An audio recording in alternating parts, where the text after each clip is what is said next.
Olá, irmãos, graça e paz do Senhor Jesus. Sejam bem-vindos a mais um tempo de devocional da comunidade cristã Hebron, mais um tempo de meditação na palavra de Deus. O texto da nossa meditação de hoje está lá no livro de 1 João, capítulo 3, do versículo 15 ao versículo 17. Vamos ler juntos. O texto diz assim: Não ameis o mundo, nem as coisas que há no mundo.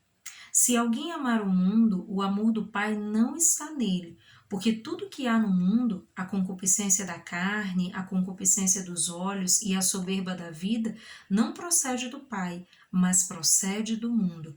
Ora, o mundo passa, bem como a sua concupiscência. Aquele, porém, que faz a vontade de Deus, permanece eternamente. Amados, esse texto ele começa falando para nós sobre algo muito importante. Ele fala sobre amor. Né? Ele começa nos dando uma instrução importante, que é nos ensinando que nós devemos não amar o mundo. E por que isso é importante? Porque se nós amarmos o mundo, nós não amaremos a Deus e a sua palavra. E ao longo dessa mensagem, ao longo dessa reflexão, essa pergunta que nós precisamos fazer para nós mesmos: a quem nós amamos? Quem tem ocupado esse lugar de privilégio, de primazia no nosso coração? Porque, queridos, quando nós falamos de amor, e por isso que a Bíblia está nos orientando a não amarmos o mundo, porque quando nós falamos de amar, nós falamos de devoção, nós falamos de importância, nós falamos de prioridades. Aquilo que nós amamos ocupa um lugar de destaque na nossa vida. Aquilo que nós amamos, as pessoas, as coisas, aquilo que ocupa esse lugar de amor nas nossas vidas, certamente vai ocupar um lugar de destaque. E nós precisamos decidir se amaremos o mundo ou se amaremos a Deus. Hoje, amados, muitos acreditam que é possível conciliar essas coisas. Muitos têm enganado seu próprio coração, acreditando que é possível amar a Deus e amar o mundo. Mas a palavra de Deus, ela é muito clara e muito taxativa a esse respeito. Ela mostra para nós que não é possível conciliar essas coisas. Ou nós amamos a Deus, ou amamos o mundo. Porque aquilo que há no mundo, queridos, é plenamente incoerente com a palavra de Deus, com os princípios e valores que a palavra de Deus prega e princípios e valores nos quais as nossas vidas precisam estar alicerçadas.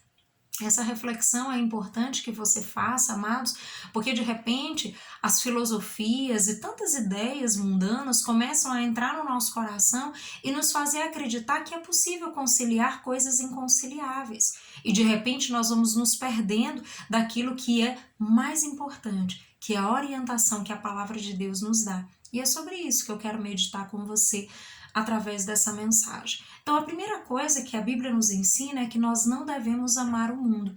E não devemos amar o mundo porque aquilo que o mundo propõe, amados, não procede de Deus. Isso é muito importante que eu e você entendamos. O texto deixa claro que aquilo que o mundo propõe é completamente incoerente com a palavra do Senhor. Ele fala aí de três aspectos. Ele fala da concupiscência da carne, da concupiscência dos olhos e fala também da soberba da vida. Esses três aspectos, eles apontam exatamente para algumas coisas que eu e você precisamos estar atentos, porque são essas as propostas mundanas. Tudo aquilo que o mundo propõe envolve essas três coisas. A primeira é a concupiscência da carne. E o que nós podemos entender a esse respeito? Quando ele fala de concupiscência da carne, ele está falando de desejos, de impulsos carnais. Ele está falando da nossa inclinação para o pecado. A natureza caída do homem, ela vai tender a nos levar para esse lugar, onde nós desejamos e nos sentimos impulsionados a ir na direção do pecado. Mas em Cristo Jesus, amados, a nossa vida é mudada. Em Cristo Jesus, nós temos uma vida nova. Nós temos uma vida que já não se submete às rédeas do pecado, mas que se submete a Deus. Entende? Você consegue compreender isso? É por isso que a palavra de Deus ela é tão instrutiva, ela nos ensina de uma maneira tão poderosa como nós podemos lidar com as coisas da vida. Porque se nós não seguirmos a orientação de Deus, amados, nós vamos nos perder ao longo do caminho. Então, a primeira coisa que nós precisamos observar é isso. É essa inclinação para o pecado, é ter cuidado com os nossos desejos, com os nossos impulsos, com aquilo que nós queremos a todo preço, porque muitas vezes, amados, aquilo que queremos a todo preço está em discordância com aquilo que a palavra de Deus nos propõe.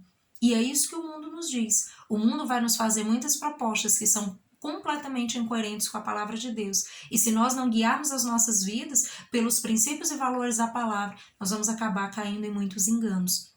O segundo aspecto que ele fala é da concupiscência dos olhos. E o que isso descreve para nós? Isso descreve para nós o desejo de possuir o que vê. Isso descreve a cobiça, né? A ambição desmedida, o desejo de possuir coisas, de preencher as nossas vidas com conquistas humanas e mundanas.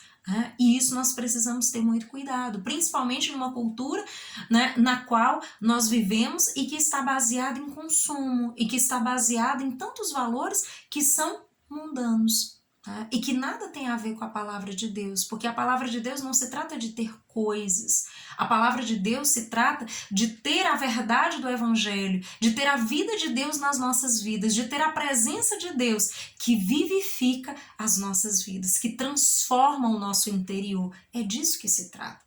Então, por isso a palavra de Deus nos orienta para ter cuidado com isso. E o terceiro aspecto que ele aborda é sobre a soberba da vida.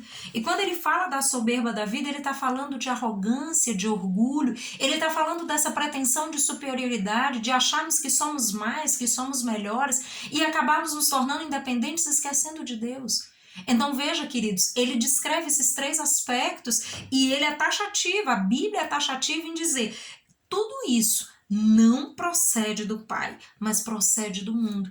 E nós precisamos estar muito atentos, porque de repente muitas propostas, né, que chegam até nós têm exatamente essa essência. E nós precisamos estar atentos para rejeitar tudo isso e acolhermos a palavra de Deus, acolhermos os princípios e valores que a palavra de Deus nos ensina. E isso é fundamental, amados. Isso pode parecer uma banalidade, você pode dizer, pastora, você está sendo muito radical. Mas a palavra de Deus, ela é muito taxativa a respeito de muitas e muitas coisas que vão definir a respeito da nossa vida, a respeito de onde passaremos a eternidade. E a respeito disso, queridos, eu quero meditar também sobre isso com você. Quando o texto nos ensina a esse respeito, ele está nos alertando por quê? Porque nos afastarmos, né, daquilo que a palavra de Deus propõe, isso nos coloca em risco.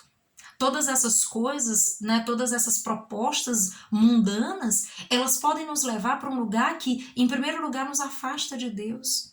Ela pode nos levar para um lugar que nos afasta da vontade de Deus, que faz com que a nossa vontade seja mais importante que a de Deus para nós, que faz com que nós venhamos a ignorar aquilo que o Senhor tem nos dito, tem nos orientado segundo a sua palavra, tem falado ao nosso coração. É algo que pode nos afastar da perspectiva da eternidade, que pode fazer com que eu e você nos conformemos com essa vida transitória. Porque todas essas coisas, e é o que a palavra de Deus, o texto conclui dizendo, né? O texto fala, o mundo passa, bem como a sua concupiscência, ou seja, esses desejos, esses impulsos, todas essas coisas vão passar, amados. Porque o mundo vai passar, mas a palavra de Deus, a presença de Deus permanecerá. E é isso que ele diz, aquele porém que faz a vontade de Deus permanece eternamente. Porque aquele que faz a vontade de Deus, aquele que está aliançado com Deus, aquele que caminha com Deus, esse permanecerá eternamente, porque esse estará na eternidade com o Pai. Esse não está simplesmente preocupado em como viver essa vida, mas sobretudo em como viver, em como partilhar, em como participar da eternidade com Deus. Então, queridos, é muito importante estar atento a isso, porque de repente nós vamos agasalhando no nosso coração os nossos sonhos, os nossos desejos, e isso vai se tornando tão importante para nós, mais importante do que aquilo que a palavra de Deus nos diz. Nós vamos amando o mundo, nós vamos nos relacionando com o mundo, e nós vamos deixando que o mundo ocupe o nosso coração e vamos esquecendo da eternidade. Vamos esquecendo que decidir amar a Deus ou amar o mundo pode definir a nossa vida, pode definir onde passaremos a eternidade. E isso, amados, definitivamente é muito sério. E é por isso que hoje essa mensagem é para ajudar você a refletir a quem você tem amado. Você tem amado a Deus ou você tem amado o mundo e as propostas dele? Você tem amado mais os seus sonhos, os seus desejos, aquilo que está no seu coração, a sua cobiça, o seu orgulho? Ou você tem amado a Deus? Porque, amado, se você amar a Deus, certamente essas coisas né, que o mundo possa propor para você e que venham com essa essência mundana, isso não vai convencer o teu coração. Isso não vai fazer com que você seja enganado e seduzido, mas você vai decidir amar a Deus, ser fiel a Ele e à sua palavra. E isso certamente vai mudar a sua vida e vai mudar o seu destino e vai fazer com que você possa, em Deus, desfrutar dessa eternidade com Ele, desfrutar de toda a eternidade na presença do Senhor. E isso, queridos, não se trata apenas da sua vida, mas se trata da sua casa, da sua família, porque aquilo que nós vivemos impacta a vida da nossa família, pode impactar outras gerações que virão depois de você. Então, amados, nós estamos falando de algo que é muito sério e nós precisamos tomar uma decisão. Nós precisamos decidir se vamos escolher por algo que é humano, mundano e transitório, ou se vamos decidir por algo que é divino. Se vamos decidir pela eternidade com Deus, se vamos decidir por uma vida de santidade e justiça à luz da palavra, se vamos acolher a palavra do Senhor e obedecê-la, mesmo que nos contrarie, e se vamos desfrutar a eternidade com o Pai. Então, queridos, eu quero concluir essa mensagem deixando essa reflexão para você. Decida a quem você ama, reflita a esse respeito. Será que você tem amado mais a Deus e a sua palavra? Ou você tem amado mais os seus sonhos, os seus projetos? Ou mesmo as propostas que o mundo tem feito para você? Tenha cuidado com isso, queridos, porque definitivamente a quem você ama, você vai dar mais atenção. A quem você ama, você vai dar um lugar de destaque no teu coração. E isso vai ganhando espaço, isso vai ganhando proeminência no teu coração. E isso pode ser decisivo a respeito da sua vida, da vida da sua casa, da sua família, das gerações que virão depois de você. Então pense nisso, reflita a esse respeito, decida amar a Deus, decida não amar ao mundo, decida amar o Senhor, a sua palavra, os seus princípios, caminhar na presença de Deus e certamente Ele estará com você durante todo o seu percurso, nessa vida e na eternidade. Que você decida amar o Senhor, que você decida dar prioridade para Deus, que você decida caminhar com o Senhor e desfrutar de todos os planos, de todos os projetos, de todos os sonhos que Ele tem para a sua vida, que certamente são infinitamente mais do que você pode sonhar e pensar ou mesmo pedir a Ele. Que Deus em Cristo os abençoe, traga paz, traga sabedoria de Deus, traga entendimento, discernimento ao teu coração, para que você perceba a quem você tem amado. Se você ama a Deus, continue amando cada dia mais, investindo cada dia mais em estar na presença do Senhor, em desfrutar da presença dEle. Se você tem percebido que tem amado mais o mundo, a oportunidade, querido, de se arrepender, de se consertar, de caminhar com Deus e ter a sua vida impactada e transformada pelo amor de Deus e pela sua presença gloriosa. Que Deus te abençoe. Até mais.